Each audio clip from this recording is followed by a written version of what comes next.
तो खांसी एक नेचुरल प्रोटेक्टिव मैकेनिज्म है।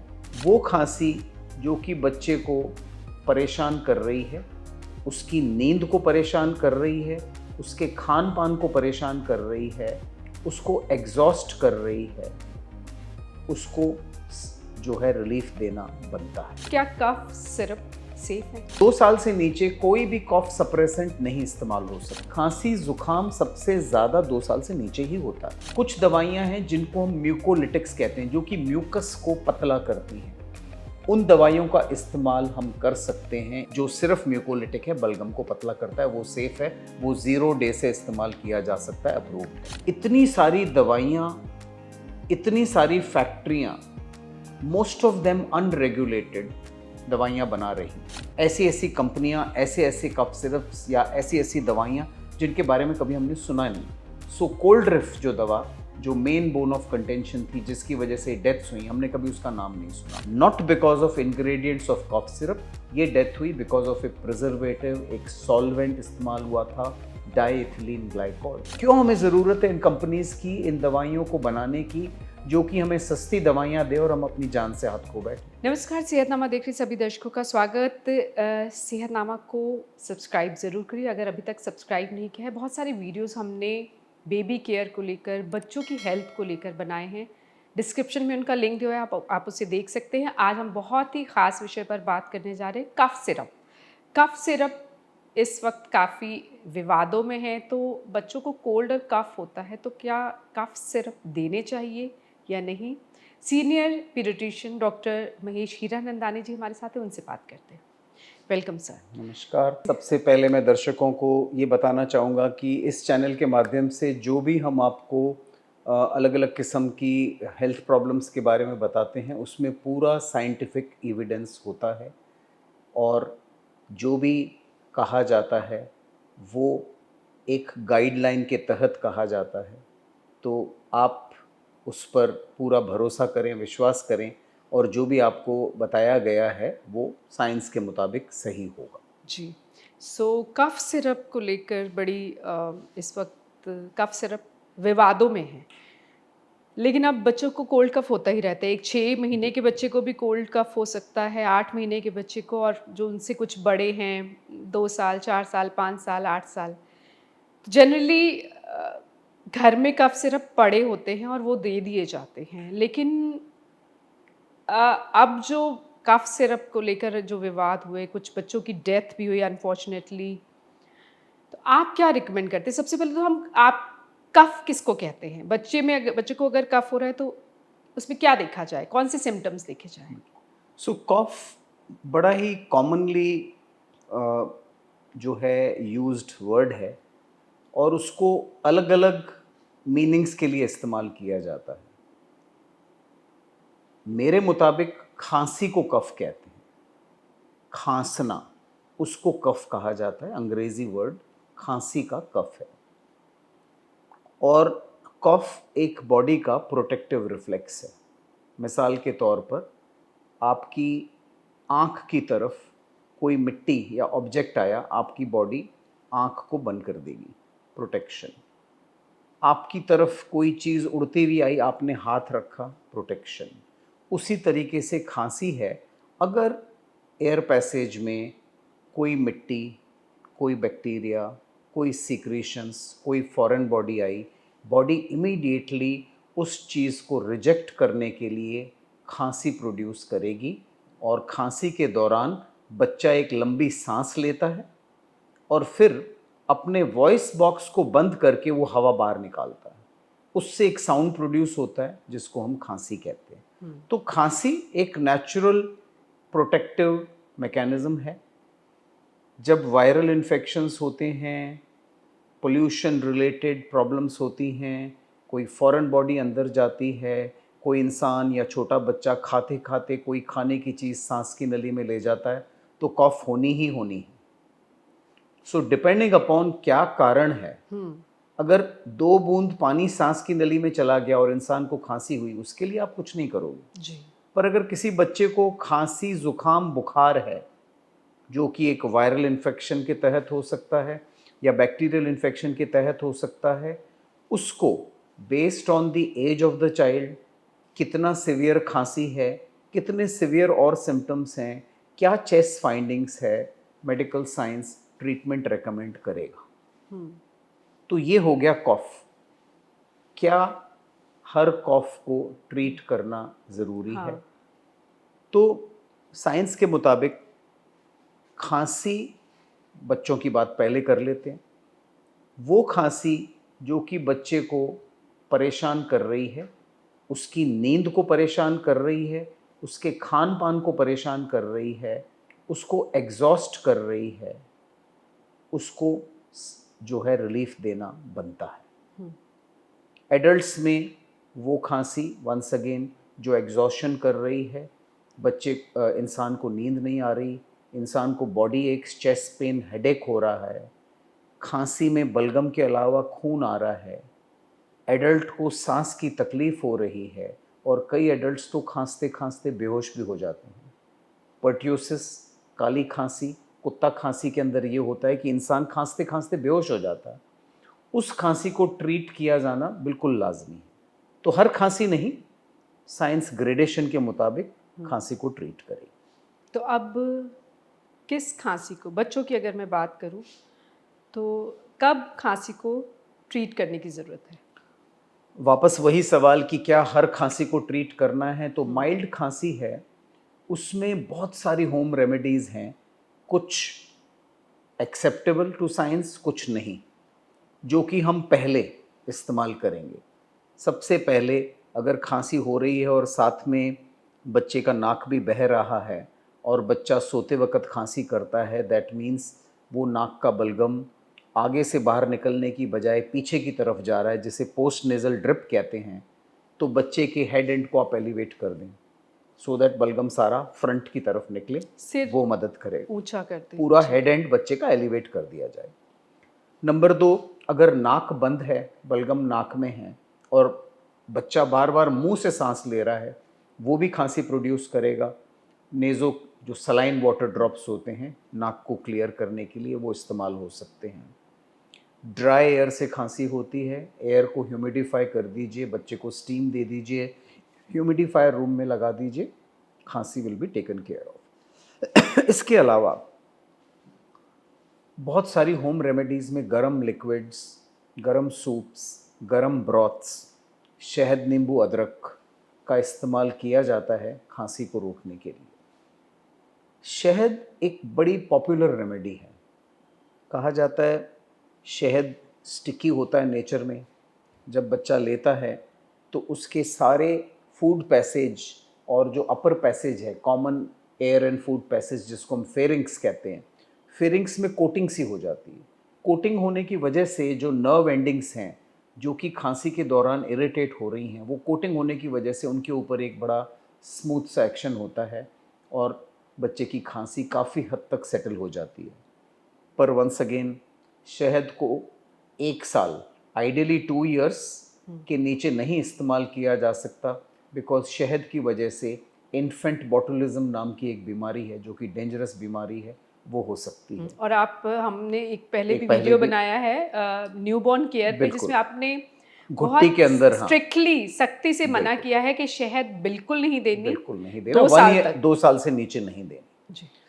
तो अब हमारे पास में बड़ा लिमिटेड एवेन्यूज़ हैं कि अब हम करें क्या, क्या ट्रीट करें। सपोर्टिव केयर से काफ़ी हद तक बच्चे को फ़ायदा मिलता है। इसके अलावा फिर फाइनली आ जाता है, क्या बच्चे को सांस की भी तकलीफ़ है, सांस की जकड़न है, क्या बच्चा वीज़ कर रहा है। वीज़ मतलब जो सांस की नली है वो सिकुड़ गई है। उसके अंदर कुछ दवाइयाँ हैं जो कि सांस की नली को खोल देती हैं और बच्चा आराम से सांस ले पाता है, और वो जो इरिटेशन हो रहा है, बलगम जमा हो रहा है, वो बेटर हो जाता है, खांसी भी दब जाती है। पर इस किस्म की दवाइयाँ नेबुलाइज़र के ज़रिए दी जाती हैं, जिनको हम ब्रोंकोडायलेटर्स कहते हैं, जो कि एयर पैसेज को चौड़ा करते हैं। तो छोटे बच्चों में ब्रोंकोडायलेटर्स सेफली यूज़ होते हैं, अप्रूव्ड हैं, किसी भी उम्र में दिए जा सकते हैं। अलग अलग एज के मुताबिक अलग अलग ब्रोंकोडायलेटर्स हैं जिनका इस्तेमाल किया जा सकता है। अब आ गया कि अगर ड्राइनेस की वजह से खांसी है तो एयर पैसेज में हमने नमी पहुंचानी है, उसके लिए आप स्टीम दे सकते हैं। स्टीम जब मैं सजेस्ट करता हूँ मुझे थोड़ा डर सा लगता है पेरेंट्स से, क्योंकि कई बार मैंने देखा है बच्चों ने पेरेंट्स ने स्टीम की वजह से बच्चे जला दिए हैं। तो अब फिर बच्चों को स्टीम देने का सही तरीका भी सही बताइए। तरीका यही होता है कि जो स्टीमर है या पतीला है पानी का, वो कम से कम 4-5 फुट दूरी पर रहे और एक टेंट सा बना दिया जाए। आजकल घरों में बच्चों के लिए टेंट होते हैं, तो टेंट में एक कोने की तरफ स्टीमर रख दिया जाए। 100-150 रुपये में कमर्शियल स्टीमर्स मिलते हैं जिनमें बहुत कम पानी होता है और वो सेफ़ होते हैं। 4-5 फुट की दूरी पे एक टेंट बना के दे दी जाए। बट आई स्टिल प्रेफर, मैं पेरेंट्स को नेबुलाइज़र के लिए कहता हूँ।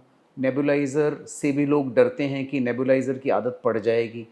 तो नेबुलाइज़र मैं बता दूँ, नेबुलाइज़र सिर्फ एक लिक्विड फॉर्म ऑफ सलाइन या दवा को वेपर फॉर्म में बदलता है। ये कोई नशा नहीं है जो इसकी आदत पड़ जाएगी। ये आपकी कन्वीनियंस के लिए है कि आप अगर कहें घर में किसी गृहिणी को कि भाई आप जो मसाले जो पीस रहे हैं उनको आप सिलबट्टे पे पड़िए और मिक्सी में ना पीसें, क्योंकि मिक्सी की आदत पड़ जाएगी। It is equivalent to that.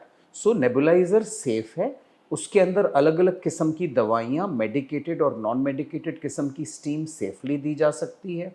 जलने का डर नहीं है। स्टीम बिल्कुल बच्चे के माउथ पर दी जाती है। इट इज़ मोर इफ़ेक्टिव और सेफ होता है। तो नेबुलाइज़र के ज़रिए अलग अलग किस्म की दवाइयाँ बच्चे को दी जा सकती हैं जिनसे भी खांसी का रिलीफ आता है। पर आज हम बात कर रहे हैं कफ सिरप्स के बारे मैं में। कफ सिरप पे आऊँगी, पर इससे पहले शायद कुछ पेरेंट्स के ज़हन में जो ये वीडियो देख रहे हैं सवाल होगा कि कितनी देर बच्चे को, अगर वो स्टीमर से दे रहे हैं स्टीम या नेबुलाइज़र से दे रहे हैं, तो कितनी देर देनी है? सो स्टीम का ये है कि हम कहते हैं वॉल्यूम दिया जाता है लिक्विड का। तो अगर हम सलाइन से दे रहे हैं तो 4 ml या 5 ml सलाइन नेबुलाइज़र में डाला जाता है।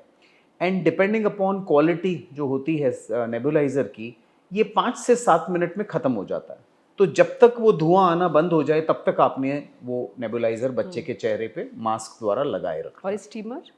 स्टीमर भी 5-7 मिनट तो चाहिएगा ही। जब तक कि पूरे टेंट में स्टीम भरे और बच्चा सांस लेना शुरू करे तो 5-7 मिनट तो कम से कम लगते ही लगते हैं। तो जो बहुत छोटे कुछ महीनों के बच्चे हैं, 1 साल से कम उम्र के, उनको भी स्टीम दी जा सकती है? एब्सोल्युटली। आप जो हमारे पास में नवजात शिशु आते हैं 5वें दिन 6ठे दिन जिनका नाक बंद होता है, तो उनका प्रिस्क्रिप्शन में हम सलाइन वाटर नाक के लिए और स्टीम 4-5 फुट की दूरी से सेफ ओके, दिया जा सकता है। बिल्कुल।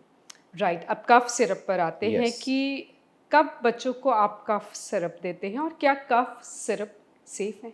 सो आज का मुद्दा, बिकॉज होता क्या है, जब भी कभी ये ट्रेजेडी होती है, शोर मचता है कुछ दिनों के लिए, फिर मीडिया और गवर्नमेंट एक्शन में आते हैं और जैसे ही मीडिया चला जाता है सारी चीज़ें वैसे की वैसे, बिकॉज मीडिया ही है जो इनको उठाता है। हाइपर होती है या जैसे ही मीडिया का फोकस कुछ और ट्रेजेडी या किसी और इवेंट पे चला गया तो वो स्टोरी वहीं ख़त्म हो जाती है।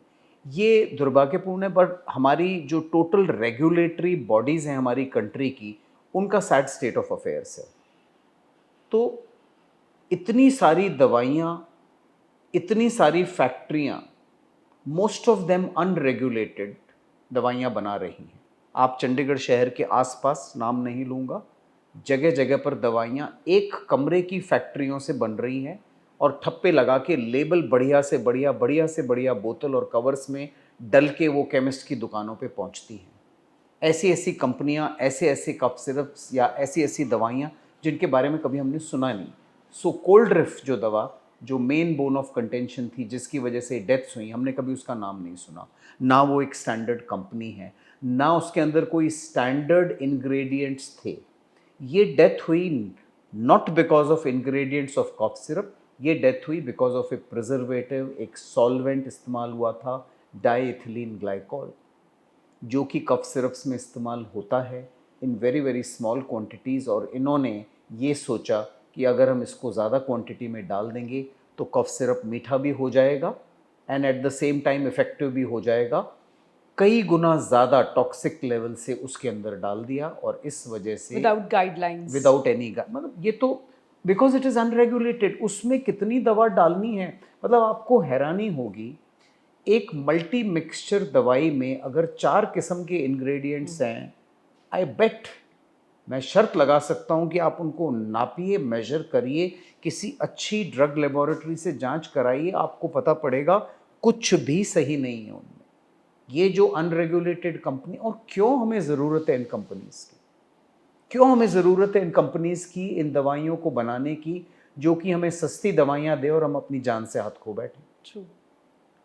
अगर किसी भी स्टेट की ड्रग मॉनिटरिंग अथॉरिटी इस चीज़ को मॉनिटर नहीं कर सकती, काइंडली पास ऑन किसी और बॉडी को दे दीजिए। हाँ। जैसे कि आपका पासपोर्ट आजकल टाटा कंसल्टेंसी सर्विस बनाती है, कितनी बढ़िया सर्विस है उनकी।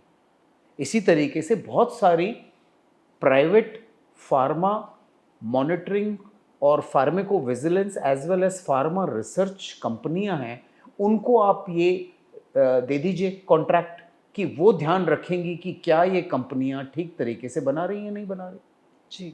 अगर गवर्नमेंट ये काम नहीं कर सकती तो pass it on, they will do it. Privatisation आप कर ही रहे हैं ना बिजली का, पानी का, तो एटलीस्ट मॉनिटरिंग बॉडी को तो प्राइवेटाइज कर दीजिए। बट एक बार अगर आपने एक बॉडी बना दी और उस बॉडी ने ये काम पूरी तरह से नहीं किया, then body is equally responsible as the manufacturer is. आप ही के एक रिपोर्टर ने जब उस कंपनी के गोडाउन पे जब ये गए हैं चेन्नई के बाहर, तो जब उन्होंने देखा कंपनी ने अपना सब कुछ कवर अप कर लिया था और उसके गोडाउन के अंदर बहुत सारे कैंस पड़े हुए थे, ज़मीन पे बिखरे पड़े हुए थे, पाइप्स पड़ी हुई थी, जो ज़मीन की फ्लोरिंग थी उसके ऊपर इतना गंद काई फंगस था कि आप मान भी नहीं सकते कि एक दवा वहाँ मैन्युफैक्चर हो रही है। तो एक मैन्युफैक्चरर की गलती, एक गलत इंग्रेडिएंट को यूज़ करने की वजह से डेथ हो रही है, जिसकी जिम्मेदारी आप डॉक्टर को दे रहे हैं। मध्य प्रदेश गवर्नमेंट ने इस दवा को चूज करके डॉक्टर को दिया है कि आप ये दवा लिखें। डॉक्टर ने वो दवा लिखी क्योंकि उसके पास कोई और चीज़ साधन नहीं है, गवर्नमेंट अस्पताल है, और डेथ हो गई, आप डॉक्टर को अरेस्ट कर रहे हैं कि ये क्या बात हुई। जबकि वो मार्केट में ऑलरेडी मार्केट में नहीं, मार्केट में छोड़िए, गवर्नमेंट ने चूज किया, दैट मीन्स आपने रिकमेंडेड थी उसकी क्वालिटी को अप्रूव किया है, उसके बाद डॉक्टर ने प्रिस्क्राइब किया। तो मैं ये कहना चाहता हूं कि सारे कफ सिरप्स बुरे नहीं हैं, you have to use sometimes cough syrups use करने। एज रिलेटेड क्राइटेरिया है, तो ये मान के चलें 2 साल से नीचे कोई भी कफ सप्रेसेंट नहीं इस्तेमाल हो सकता। कफ सप्रेसेंट जो कि डेक्स्ट्रोमेथॉर्फन के नाम से होता है, वो भी एक इम्प्लीकेटेड था राजस्थान की ट्रेजेडी में, जहां एक कंपनी ने डेक्स्ट्रोमेथॉर्फन यूज किया था हाई क्वांटिटी में और उससे डेथ हुई। डेक्स्ट्रोमेथॉर्फन मैंने सालों तक इस्तेमाल किया, आज तक मुझे कोई इंसिडेंस, बट मैंने हमेशा एक स्टैंडर्ड कंपनी का डेक्स्ट्रोमेथॉर्फन अप्रूव्ड डोजेज के अंदर इस्तेमाल किया, पेरेंट्स को बताते हुए कि इससे ज़्यादा डोज आप नहीं देंगे। आज तक 35 सालों में मैंने कोई भी प्रॉब्लम होते हुए नहीं देखी, पर फिर भी मैं ये नहीं कहना चाहूँगा कि सेफ है, दे दीजिए। 2 साल से नीचे डेक्स्ट्रोमेथॉर्फन नहीं इस्तेमाल करें क्योंकि गाइडलाइन आ गई है। मैंने 2 साल से नीचे भी इस्तेमाल किया जब when there was no guideline, मुझे कोई दिक्कत नहीं आई। बट क्योंकि अब गाइडलाइन बन चुकी है और वो एक म्यूचुअली एग्रीड गाइडलाइन है by Indian academy of paediatrics, American academy of paediatrics, सारी वर्ल्ड की बॉडीज स्टिक टू दैट कि 2 साल से नीचे नो प्रिपरेशन। 2 साल से 4 साल के बीच कुछ प्रिपरेशन है जिनका इस्तेमाल कर सकते हैं एज कॉफ सप्रेसेंट्स, उसमें नॉस्केपेन आता है, वो इस्तेमाल हो सकता है, लेवोक्लोपेरास्टीन करके आता है। ये जो डॉक्टर्स देख रहे हैं उनको समझ में आएगा, बट पेरेंट्स के लिए एक सिंपल मेरा जो मैसेज है, आप ओवर द काउंटर जाके कोल्ड रिफ जैसी दवाइयाँ, और मैं बाकी के नाम नहीं लेना चाहूँगा क्योंकि वो ऑलरेडी है उसके अंदर, तो कोई भी ओवर द काउंटर प्रिपरेशन जो आपको केमिस्ट बताए ना लें। और अगर कोई भी और अगर ले लिया है तो प्लीज अपने डॉक्टर को दिखाएं। तो आप जो नाम ले रहे हैं वो क्या लेबल देखने की जरूरत है पेरेंट्स को? हाँ, उसमें डेक्स्ट्रोमेथॉर्फन एक इंग्रेडिएंट है जो कफ सप्रेसेंट है, जिसको कि गवर्नमेंट कहती है कि 4 ईयर के अबव यूज करना है, 4 साल के बाद। यस। जो नॉस्केपिन है वो भी एक इंग्रेडिएंट है, कफ सप्रेसेंट है, वो 2 साल के बाद इस्तेमाल कर सकते हो। अब आ गया 2 साल से नीचे, जब बच्चे को खांसी होगी, खांसी जुकाम सबसे ज्यादा 2 साल से नीचे ही होता है, और 2 साल से नीचे वाला ही बच्चा है जो सबसे ज्यादा परेशान होता है। तो ऐसे में कुछ दवाइयां हैं जिनको हम म्यूकोलिटिक्स कहते हैं, जो कि म्यूकस को पतला करती हैं, उन दवाइयों का इस्तेमाल हम कर सकते हैं इवन 1 ईयर के नीचे, इवन 6 मंथ्स के नीचे। एम्ब्रोक्सल नाम की एक दवा आती है जो सिर्फ म्यूकोलिटिक है, बलगम को पतला करता है, वो सेफ है, वो 0 डे से इस्तेमाल किया जा सकता है, अप्रूव्ड है। लेकिन डॉक्टर के रिकमेंडेशन पर खुद यस, पेरेंट्स क्योंकि ने ये उसमें नहीं फिर इस्तेमाल डोजेज करनी। कंसिडरेशन बिल्कुल, आएगा, है कितना ना? डोज देना है, हाँ, कब देना है, वो भी यस, देखना है, और कब बच्चे को ज़रूरत है। ऐसा नहीं बिल्कुल, कि आप वो भी ओवर द काउंटर ले लें। बिल्कुल। कॉफ कोल्ड रेमेडी जब नाम आता है, कोल्ड की दवा अलग होती है, कॉफ की अलग होती है। ऑफन ये कंपनियां दोनों दवाइयों को मिक्स करके कॉफ कोल्ड रेमेडी के फॉर्म में आपको सामने रख देते हैं। अब जिस बच्चे को रनिंग नोज नहीं है, सिर्फ सूखी खांसी है, उसको कोल्ड की दवा क्यों दी जाए? वो एक एडिशनल केमिकल है। जिस बच्चे को सिर्फ रनिंग नोज है, खांसी नहीं है, उसको कॉफ की दवा क्यों दी जाए? सो आइडियली स्पीकिंग ये जो कॉम्बिनेशन ड्रग थेरेपी है उसके अगेंस्ट है गवर्नमेंट। गवर्नमेंट कहती है कि try not to use combinations. जी। जितना हो सके आप जो है अलग अलग दवाइयां दे, भले आपको 2 दवाइयों की देने की नौबत आ जाए। कुछ किस्म की दवाइयां हैं जो कि हम रनिंग नोज और स्नीजिंग, जो नॉर्मल नज़ला कहते हैं, उसके लिए इस्तेमाल होती हैं। उसमें 6 महीने से नीचे कुछ नहीं इस्तेमाल कर सकते। मिसाल के तौर पे सेट्रिजीन, आपने सुना होगा नाम। सेट्रिजीन 6 महीने की उम्र से यूज़ हो सकता है, पर बाकी दवाइयाँ जो हैं, जो कोल्ड, जो रनिंग नोज के लिए इस्तेमाल होती हैं, लीवोसेट्रिजीन, एनफेक्सोफेनेडिन, वो 2 साल के ऊपर इस्तेमाल हो सकती है। सो ये सारी जो निटी ग्रिटी है, ये तो डॉक्टर को ही पता। हाँ। आई वुड लाइक कि ऑल ऑफ अस, हम सब लोगों ने इसका यूज़ और मिसयूज़ किया है, उसमें कोई डाउट नहीं है।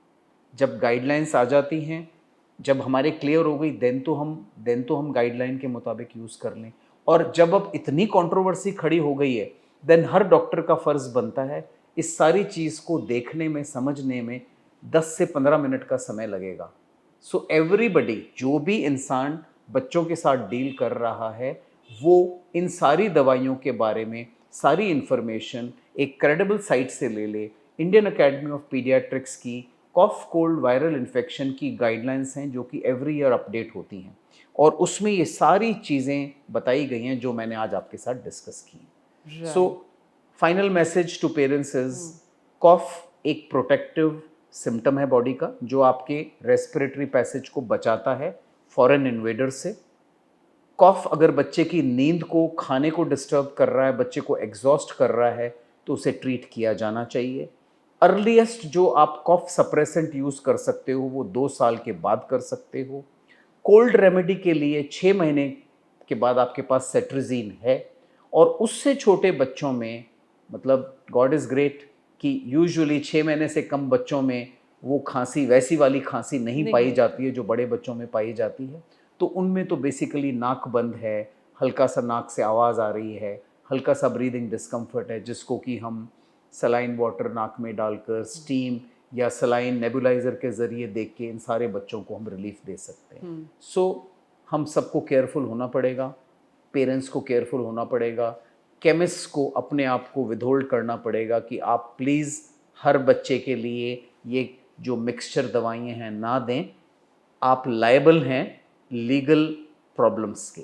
आपके लिए मेडिको लीगली अगर किसी बच्चे को कुछ हो गया तो देन आप लायबल हैं, और फिर आपको उसकी सज़ा मिल जाएगी।